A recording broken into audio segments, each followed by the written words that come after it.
T'as qu'à enregistrer. Vas-y, cause. Ouais, est-ce que c'est bon, le son est bon? Ça a l'air correct, ça a l'air correct. Alors, je vais simplement D'accord, donc te demander de choisir un pseudo et de nous dire ça que tu as marche. été informé que cette conversation était enregistrée et que tu étais d'accord. Ça marche, très bien. Je commence? Comme je viens de te le dire, il faut que tu dises que tu es informé et que tu es d'accord. Bien sûr, oui, j'en suis informé que c'est enregistré et je suis totalement d'accord. Personne ne note depuis des années que j'ai la courtoisie de le dire explicitement, de le faire formuler explicitement, alors que je connais personnellement des gens qui, on va dire, forcent un petit peu le trait quand il s'agit d'avoir des enregistrements. Mais chez tonton Stéphane, c'est pas comme ça. Depuis le début, je demande toujours très clairement. Comment veux-tu que je t'appelle?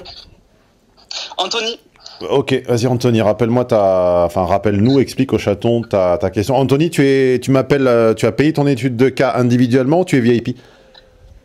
je suis VIP. Voilà, c'est D'accord. ça, dans le programme Vivez de ce que vous aimez. Ah, donc tu n'es pas VIP, tu as souscrit au programme Vivez ce que vous aimez, c'est pas la même chose. C'est ça, d'accord. Ah non, pardon, ok, j'ai compris. Non, non, Voilà, avec un lien, voilà. tu as souscrit à Vivez ce que vous aimez et dans ce programme, il y a le choix entre l'option suivi et non suivi. Tu as pris suivi. Exactement, D'accord. Donc, exactement, voilà. Parce tu que n'es c'est pas important chaton là-bas. VIP de Mad Consulting, tu es client de la formation Vivez de ce que vous aimez. Alors, vas-y, on C'est t'écoute. ça. Alors, je suis Anthony, je travaille dans le milieu, on va dire, de Hollywood, c'est-à-dire je produis des logiciels qui sont notamment utilisés dans tout ce qui est l'industrie du trailer, l'industrie du film. Trailer, c'est Voilà, parmi nos bande-annonce en clients. français. Voilà, exactement. Donc, bon, parmi nos clients, il y a des gens très très connus, du genre Hans Zimmer, des gens qui bossent pour lui, des assistants pour lui. Il y a des boîtes de production, mais il y a aussi tout un tas d'amateurs qui veulent s'essayer à la musique de film. Et voilà, il faut savoir que il y a quoi, environ 4 5 ans, j'ai créé à l'époque ma propre boîte pour lancer Félicitations. ces logiciels-là. Merci bien. Et il se trouve que après les premiers produits qui ont plutôt bien fonctionné, j'ai été en contact. J'ai rencontré dans un festival de musique de film en fait, un des leaders sur le marché de ces logiciels-là qui était présent, qui avait son stand de publicité, de sponsor. À ce festival de musique de film. Donc j'ai parlé avec le patron et depuis c'est noué vraiment un lien d'amitié, vraiment un lien très, on va dire, il y a quelque chose de très courtois, quelque chose de très fair-play. Et rapidement, on s'est demandé, voilà, qu'en serait-il si moi j'acceptais de travailler dans leur boîte, donc plus en tant qu'indépendant avec ma propre entreprise, tout ça, mais avec un salaire régulier D'accord. voilà, dont les Alors, modalités ont été comment ça s'est passé? On va le savoir dans un instant. Je te demande juste une seconde. Je suis mal installé avec mon micro, ça me donne une crampe. Donc, je vais, je vais accrocher le micro sur un truc. Attends un instant. pas de problème.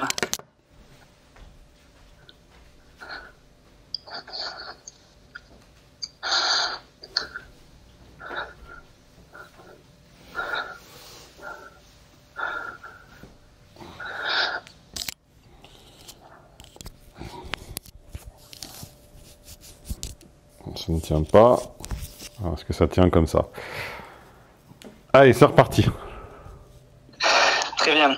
Bon, et voilà. Et donc, depuis, j'ai négocié un salaire qui fait que je fais partie, on va dire, en gros, grosso modo, de la petite classe moyenne, on va dire. Donc, ça m'a été, ça m'a été vraiment utile dans un moment où les revenus à l'époque, en tant qu'indépendant, n'étaient pas réguliers. Il y avait des mois et des mois d'investissement, on va dire, dans mon propre travail, dans tout ce qui était requis pour produire ces logiciels-là. Donc, je parle évidemment des coûts fixes, c'est-à-dire le site internet, ensuite la plateforme de paiement, le fait aussi de collaborer avec d'autres gens qui vont, on va dire, faire des enregistrements, qui vont aider, qui vont servir de base pour ces instruments, pour ces logiciels.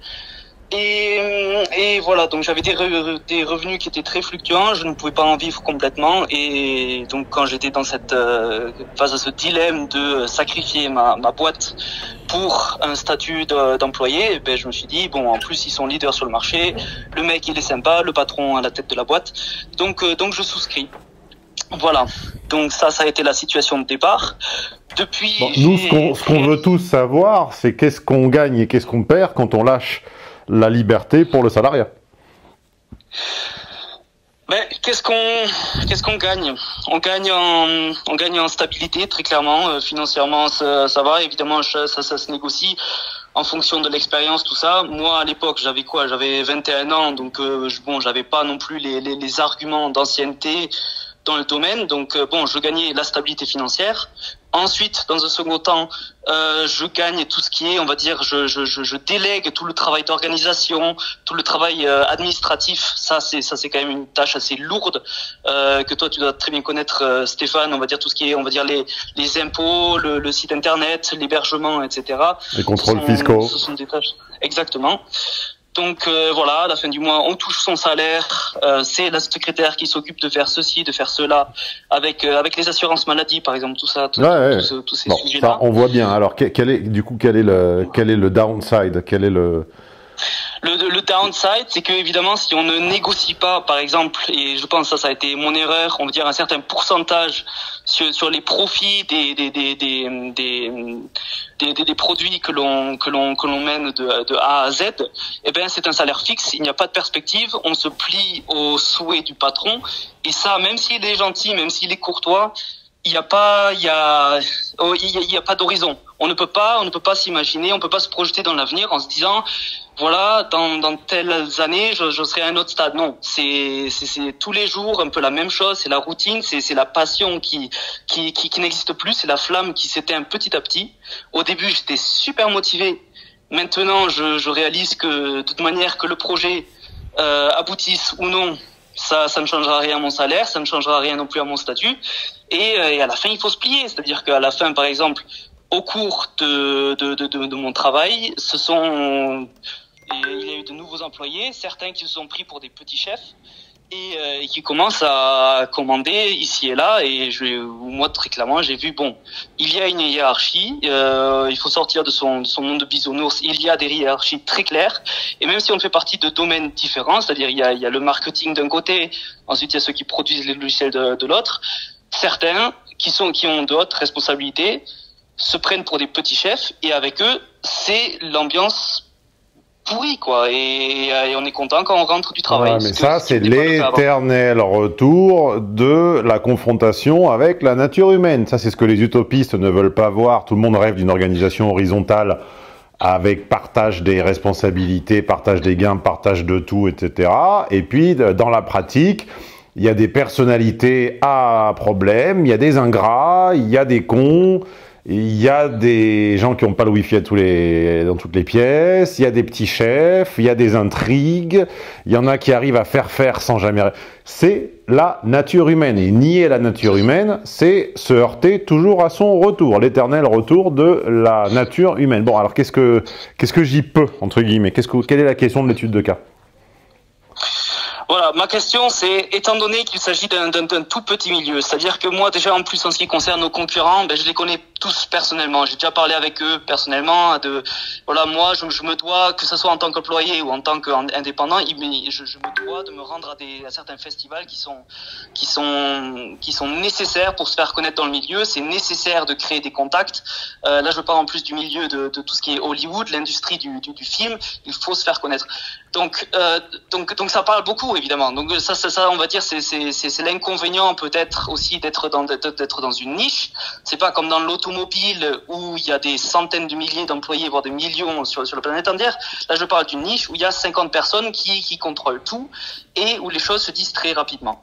Donc, sachant que je projette pour l'année prochaine de démissionner et que pour moi l'argument financier est peut-être l'argument au fond de moi le plus important, sachant que je touche un salaire qui n'équivaut même pas à celui de chez nous, celui qui est responsable du design, enfin des gens qui s'occupent de choses. Tu as mal négocié ton salaire, voilà.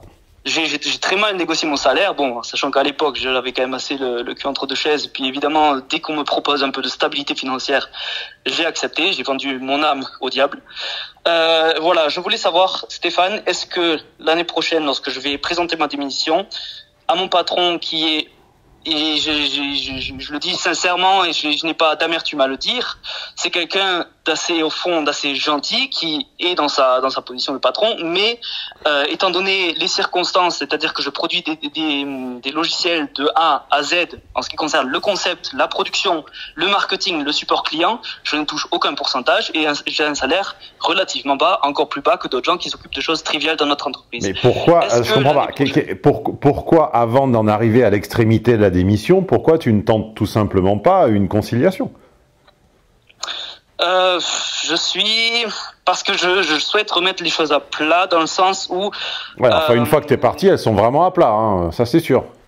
Elles seront à plat, mais je me dis que éventuellement, c'est même pas un éventuellement, c'est pour moi, il me faut garder la possibilité de pouvoir faire du business avec eux en tant qu'indépendant. Je pense aussi que c'est une question de tempérament. Je suis quelqu'un qui adore innover, j'adore prendre des risques. Et ça, je ne peux pas faire peser les risques à l'entreprise en tant qu'employé. Donc pour moi, si jamais il s'agit d'une simple hausse de salaire, je vais faire courir des risques en tant qu'employé qui ne seront pas, on va dire, où l'entreprise me laisserait un trop grand champ de jeu, ce que je ne vais pas lui faire non plus. Voilà, donc mon but, c'est l'année prochaine de présenter ma démission, de dire que honnêtement, je ne touche pas assez, je ne peux pas me projeter. Bon, d'accord, on a compris, voilà. On a compris. Donc la question est. La question est, est-ce que pour maintenir une certaine relation amicale, parce qu'elle existe, tout en maintenant, on va dire aussi des relations entrepreneuriales, on va dire des relations de business, est-ce qu'il est judicieux ou non de faire valoir l'argument financier qui est que, tout simplement, pour ce que je touche dans ce milieu-là, ce n'est largement pas assez. Sachant que l'entreprise, elle fait des profits, et je ne parle pas du chiffre d'affaires, qui se rapproche des 7 chiffres. Et ça, c'est... Excuse-moi, je repose la question parce que je n'ai pas compris la réponse. Dans la mesure où tu me sembles être dans un contexte qui n'est pas forcément un contexte d'animosité, avec sous le chapeautage d'un patron que tu juges être fondamentalement quelqu'un d'assez sain et de pas machiavélique. Exactement. Pourquoi tu pars au lieu de tenter de renégocier ton contrat? Je comprends pas ta réponse en fait. J'entends les mots, je vois qu'ils font des phrases, mais je comprends toujours pas.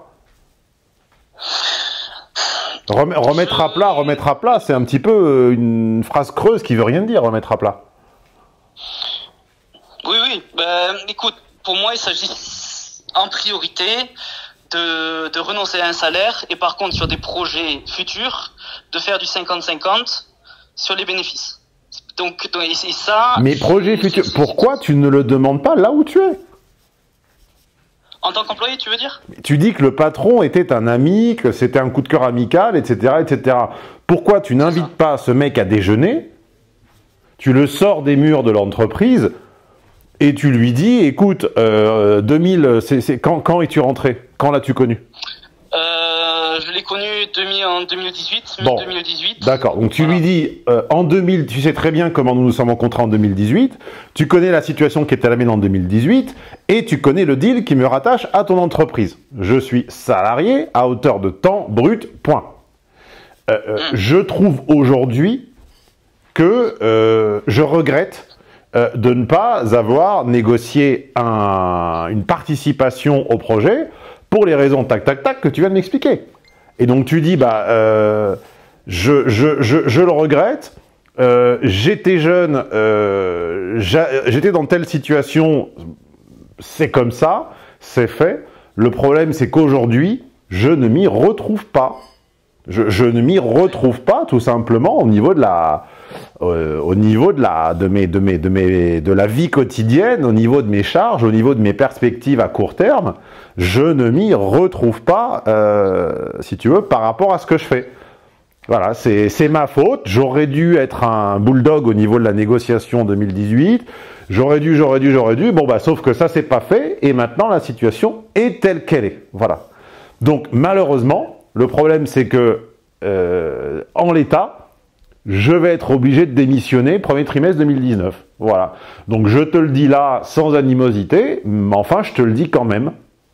Je comprends pas ce qui t'empêche de dire ça, en fait.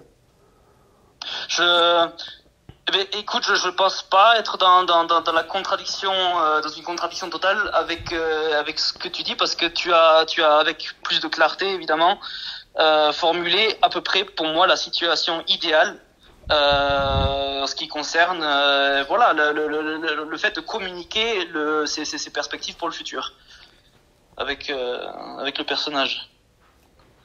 Voilà. Mais est-ce que pour toi, enfin comment dire, d'une manière, on va dire assez rien qu'en tant que de manière très concrète sur le plan administratif, est-ce qu'il s'agit pour toi, est-ce que la démission pour passer en tant que partenaire business se doit d'être faite, ou est-ce que tu penses qu'un tel cadre peut... Mais pourquoi tu t'entêtes sur l'idée de démissionner? Une fois que tu as démissionné, tu n'es plus sexy du tout pour quiconque. On ne veut pas d'un salarié qui a démissionné. Ça sent le boudin, un salarié qui a démissionné. Donc, soit tu dois chercher ailleurs, mais tu dois chercher en tant que salarié, car c'est toujours plus sexy quelqu'un qui a déjà... c'est un peu le drame de l'homme marié. Hein. On dit pourquoi les hommes mariés, ci, ça. C'est parce qu'en fait, les femmes ne les refusent pas. L'homme marié avec son alliance, c'est beaucoup... Dans la pratique, a beaucoup plus de possibilités de s'encanailler que le célibataire endurci, informaticien... de 38 ans qui a eu une copine il y a 15 ans, quoi. Tu vois? Ouais. Ça c'est la nature humaine encore. C'est tout ce qu'on nie et tout ce qui nous déplaît, mais on y est sans cesse confronté. Donc, tu seras toujours plus vendable en tant que salarié. La plupart des salariés qui cherchent ailleurs ne révèlent pas que leur salaire est pas top. Tout le monde ment dans ces trucs-là. Bon. Voilà, ça c'est une chose. Et je comprends. T'as l'air d'être attiré comme un moustique par un pied en été, par la démission. Mais je comprends pas ce qui te fascine dans l'idée de démission. Tu peux avoir cette conversation. Moi, je la ferai autour d'un déjeuner, puisque tu me dis que le patron était un ami, ou on va dire que la couleur de votre relation est amicale. Qu'est-ce que ça te coûte de dire ça? Je ne m'y retrouve pas. Je t'aime beaucoup. Globalement, au quotidien, ça se passe bien, avec évidemment des plus et des moins, mais ça, on va dire que c'est la nature humaine. Simplement, je ne m'y retrouve pas. Je serai contraint à court terme à faire ceci, mais en attendant, je te dis exactement les choses telles qu'elles sont. Soit il ne fera rien, parce qu'il considère que t'es gentil, mais que t'es un pion parmi 300 personnes et qu'ils s'en foutent. Bon, et ben tant pis. Ouais. Moi, quand j'ai dit à mon cabinet de conseil en 2007 que, honnêtement, je ne me projetais pas consultant à 40 ans, et que, etc., bon, j'ai invité la partenaire qui s'appelait Lorraine à déjeuner, et elle en avait rien à foutre. Elle en avait rien à foutre. Elle m'a dit, ah oui, de toute façon, on a bien vu, on l'avait senti, voilà, bonne chance, et puis c'est tout. Elle n'a pas cherché à me retenir une seconde. Peut-être que ce sera le cas, et d'ailleurs, heureusement que je ne suis pas resté quelques années de plus, j'aurais pris du retard, tu vois. J'aurais raté le train on va dire, le train que j'ai emprunté, voilà, de l'internet, de l'écriture, etc. Je serais peut-être arrivé un petit peu trop tard, quoique on ne sait pas. Qu'est-ce qui t'empêche?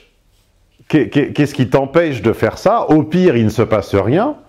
Au mieux, sort une idée que tu n'avais pas envisagée auparavant. Ou au mieux, il dit, bon, écoute, j'en parle avec mes associés et on voit ce qu'on peut te proposer. Qu'est-ce que ça te coûte? Pourquoi tu veux démissionner bille en tête? Je comprends pas. Pour moi, la raison fondamentale, c'est on va dire, c'est tout l'aspect horaire commune, rendez-vous hebdomadaire pour rendre des comptes. Mais ça sera partout pareil. Mais qu'est-ce que tu crois? Ce sera partout pareil, mais on va dire, si jamais je démissionne pour être indépendant, parce que ça c'est quand même alors dis-le clairement, dis-le. Alors moi j'avais pas compris ça. Si c'est pour retrouver le statut de freelance ou de chef d'entreprise, SARL en France ou GmbH en Allemagne, si je ne m'abuse, dis-le. Remets-toi à ton compte alors. Voilà, c'est ça.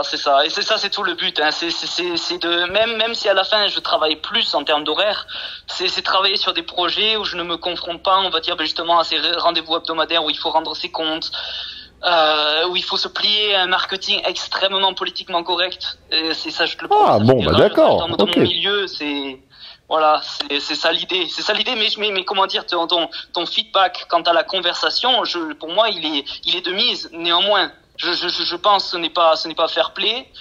Surtout au niveau de la relation que j'entretiens avec l'entreprise, de le dire une fois la lettre de démission envoyée et après allons déjeuner. Non, c'est-à-dire que Mais j'ai jamais dit après, je t'ai dit avant. Oui, ben justement, je trouve que c'est le plus judicieux à faire, le plus fair play. Avant. Tu t'exprimes avant. C'est ça. D'accord, ouais. Tu dis voilà exactement où j'en suis. Je regrette de ne pas avoir négocié tel truc, blablabla. Enfin, je comprends pas ce que ça te coûte. Après, si t'es décidé de toute façon à vivre en freelance ou à vivre en chef d'entreprise, bon bah ça te regarde. Mais en tout cas, là, tu me sembles abandonner tu me sembles un peu lâcher la proie pour l'ombre, quoi. Tu me sembles reprocher à ta société des choses qui sont inhérentes à toute forme de salariat. Exactement, oui. Je pense que ma situation était extrêmement ta société n'a pas l'air la pire, elle a l'air normale en fait, c'est tout. Non, c'est ça, exactement.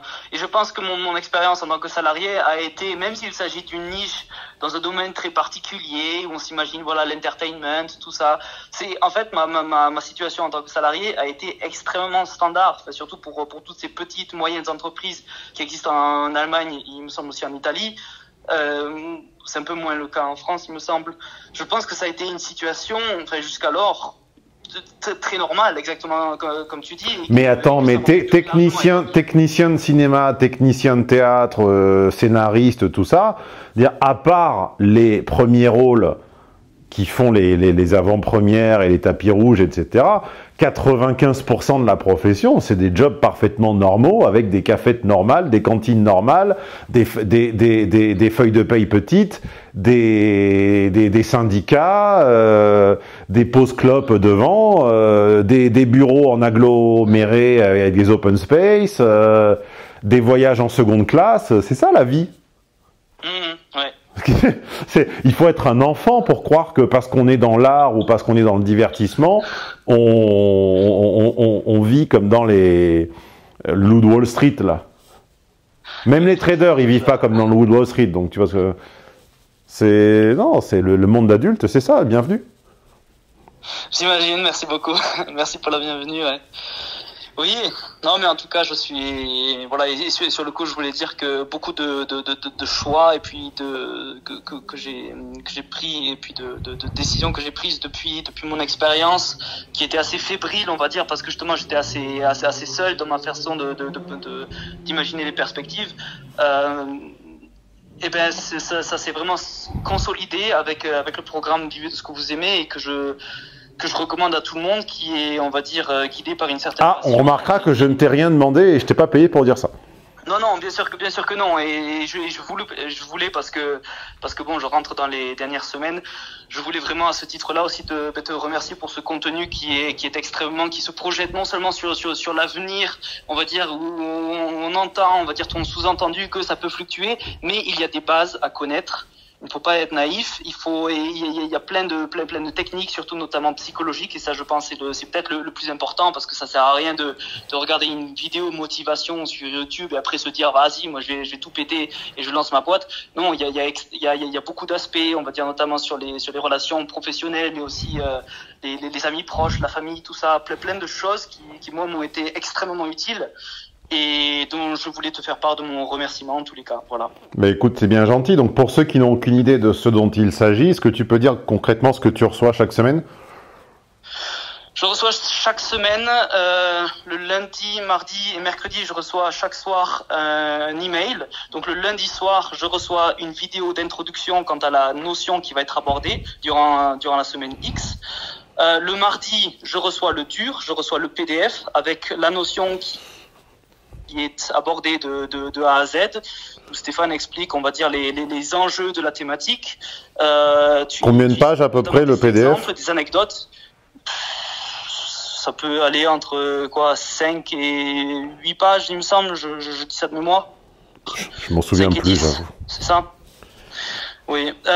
Ensuite, le mercredi soir, arrive un email avec un enregistrement sonore de Stéphane qui reprend toute la thématique et illustre la thématique dans un contexte.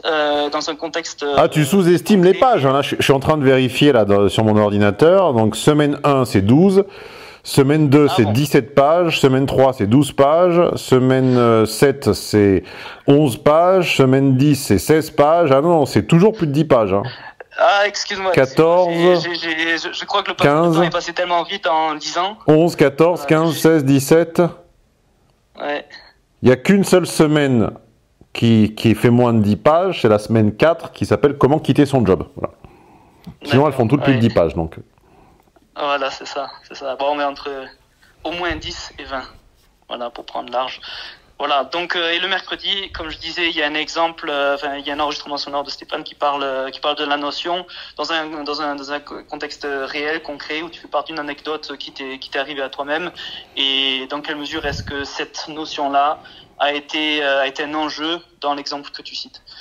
Donc non, j'en suis extrêmement satisfait. Il y a beaucoup de choses et c'est pour des gens, on va dire un peu qui ne sont pas sûrs, qui sont dans une situation assez banale en fin de compte, comme moi je le suis, c'est-à-dire en tant que salarié, et se disent se projettent vers l'avenir sans vouloir être trop naïf, en ayant, on va dire, vraiment des propos concrets qui ont à voir avec ce qu'est la vie, c'est-à-dire avec tous les hauts et les bas qui arrivent, que ce soit en tant que salarié, mais aussi en tant qu'entrepreneur, en tant que futur entrepreneur.